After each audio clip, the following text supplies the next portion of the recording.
अहो चला की माझ्या तोंडाकडे काय बघत बसलाय. कुठे चला? अहो नवरात्रीचं माझ्या बहिणीला वाढून घेऊन जायचंय व.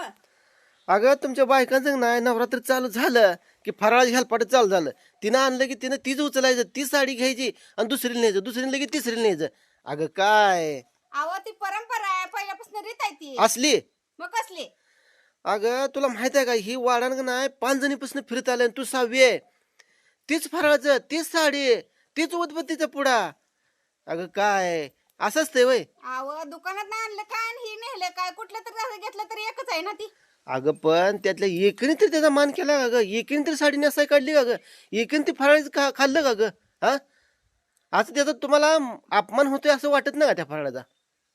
का आणलं गेलं की तिनं आणलं की हिनं आणलं की तिनं साडी तिथं गेलं की लगेच अगो बाई ही जी साडी कसली, अगो बाई तिनं किती किलो आणलं फराळ. अगं काय त्याचा अपमान होतोय, करावं खावावं आपण मग दुसरी विकत आणावं.